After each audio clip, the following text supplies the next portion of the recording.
Ada beberapa hewan yang melihat dua pemburu itu. Hewan-hewan itu mengira bahwa ada manusia berkepala dua. Halo, selamat datang kembali bersama kami, Cindy Sopa.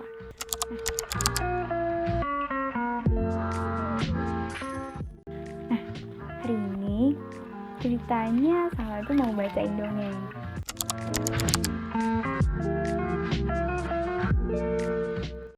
Ada yang pernah dengar tentang reading aloud?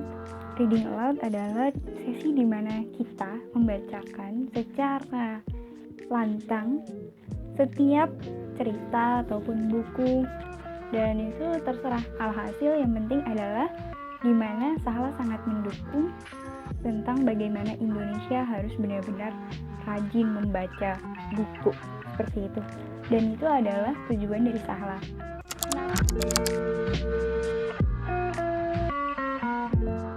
Kenapa Salwa bacanya dongeng? Karena menurut Salwa dongeng adalah suatu cerita yang sangat-sangat memuaskan diri Salwa, imajinasi Salwa, dan kreativitas Salwa. Kalau boleh bilang, menurut Salwa manusia itu tidak begitu suka untuk dinasehati. Tapi dengan dongeng ini Salwa mendapatkan sebuah inspirasi bahwa dengan dongeng ini Salwa bisa dengan sangat lapang dada untuk menerima setiap masukan, setiap nasihat yang ada di dalam dongeng tersebut.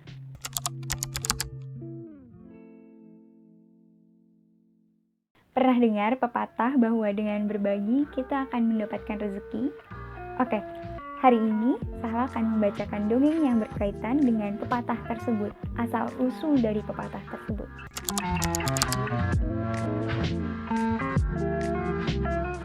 Dongeng hari ini Salwa akan membacakan tentang pemburu rusa. Dongeng ini berasal dari Laos. Mari kita mulai. Ada dua laki-laki kakak beradik. Mereka berdua adalah seorang pemburu rusa. Hari itu pun mereka pergi ke hutan untuk berburu rusa. Biasanya mereka membagikan daging rusa hasil buruannya kepada warga.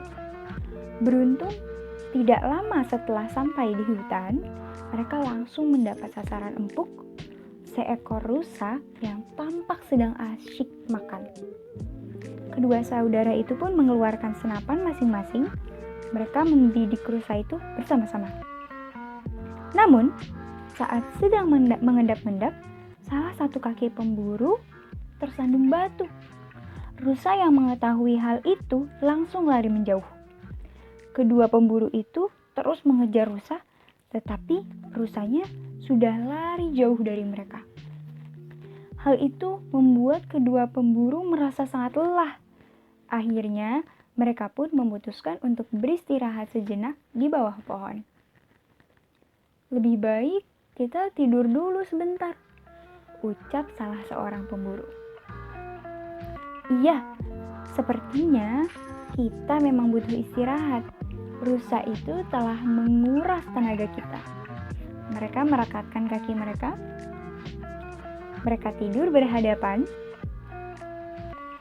Itu agar mereka tahu jika mereka tidur berhadapan seperti ini, belakang-belakangan. Itu agar mereka tahu jika ada pencuri mengambil barang mereka saat sedang terlelap. Ada beberapa hewan yang melihat dua pemburu itu. Hewan-hewan itu mengira bahwa ada manusia berkepala dua. Hai teman-teman, lihatlah, ada manusia berkepala dua, teriak gajah. Hewan-hewan lain berdatangan ingin melihatnya. Bahkan kura-kura naik ke kepala gajah untuk melihat manusia berkepala dua yang tak lain adalah dua pemburu. Oh lala, rusa pun ada di sana. Rusa juga ingin menyaksikan manusia berkepala dua tersebut. Dua pemburu itu bangun karena suara gaduh yang ditimbulkan binatang-binatang itu. Dengan gesit, mereka pun langsung mengambil senapan dan menembak rusa. Akhirnya, mereka mendapatkan seekor rusa. Sementara binatang lain lari kocar-kacir. Sungguh senang hati pemburu. Akhirnya mereka pulang membawa daging rusa Sesampainya di rumah, daging-daging rusa itu tidak mereka makan sendiri, tetapi dibagikan kepada warga miskin.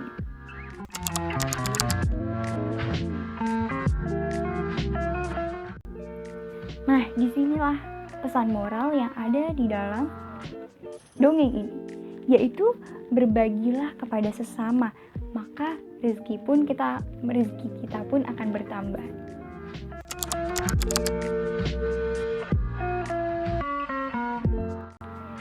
Di sini sesungguhnya Sahla membaca dongeng ini seakan-akan Sahla juga sedang membaca sesuatu yang baru. Jadi kita baca sesuatu yang baru. Maafkan kalau Sahla ada beberapa salah kata ketika sedang membacakan dongeng.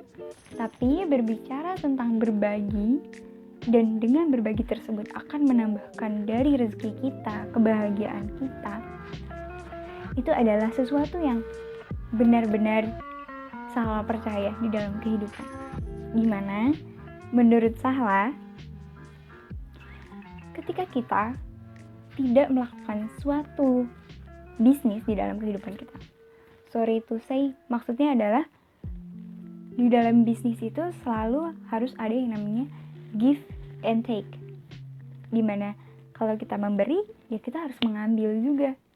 Kalau kita mengasihi sesuatu, pasti kita harus mengambil. Istilahnya kita menjual, maka kita akan mendapatkan untung. Itu adalah bisnis. Tetapi apa yang Sahla pikirkan ketika Sahla menjalani kehidupan, ketika Sahla terus-menerus berpikir bahwa Sahla harus mengambil, kalau Sahla udah berbuat baik ke dia, ya dia harus berbuat baik dong ke Sahla. But that's not the point, karena sesungguhnya ketika kita berharap hal tersebut terjadi, kita akan terus-menerus kecewa, karena ekspektasi kita yang membuat kita kecewa. Maka di sini Sahla belajar bahwa sepertinya berpikir bahwa give and take harus terjadi, itu bisa mengotori hati, terutama nurani, jiwa, pikiran, bahkan kehidupan keseharian. Dan Sahla akhirnya mengubah, di mana Sahla ya udah, Sahla selalu give aja kepada manusia, karena apa yang Sahla pelajari bahwasanya ketika Tuhan menciptakan manusia, sesungguhnya ada suatu tujuan di mana Tuhan itu ingin satu sama lain, manusia kepada satu sama yang lain, saling menjadi pemakmur bumi ini.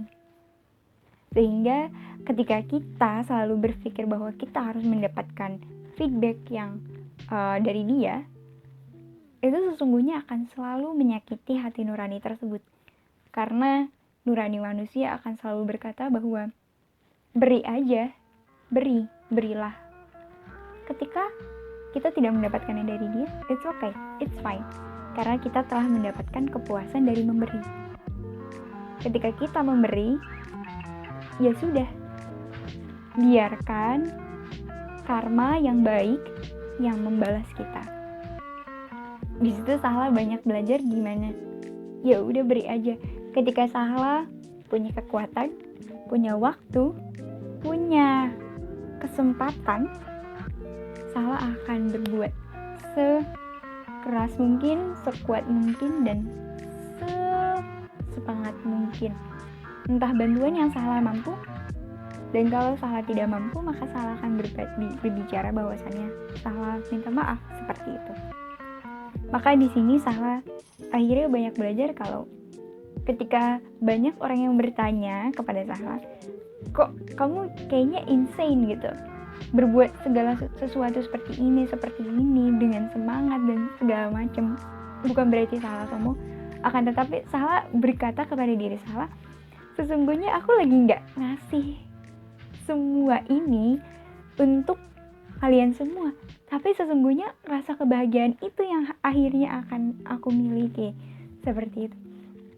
Jadi ketika Sahla melakukan segala sesuatu dan terlihat seperti orang yang terlalu bersemangat, atau mungkin orang bilang dia kelewatan batas, atau bahkan beberapa teman Sahla yang mengingatkan bahwa kamu gak perlu seperti itu karena kamu tahu kamu akan capek. ngeladenin atau berbuat seperti itu dan di dalam hati salah, you're not understand that I'm doing that not for them but for me. Kenapa? Karena kepuasan itu, kebahagiaan itu yang salah dapatkan. Ketika salah sudah banyak berbuat, ketika salah memberi, kepuasannya ada di dalam hati nurani. Ketika hati nurani berbicara, yeah, I did it, I love it, I really appreciate myself and I really love myself more. Seperti itu. Terima kasih sudah mendengarkan dongeng hingga akhir di sini. Jangan lupa tonton yang lain, video-video yang lain mungkin ada di sini. Dan ya, silahkan subscribe channel ini, share dan like. Terima kasih. Bye.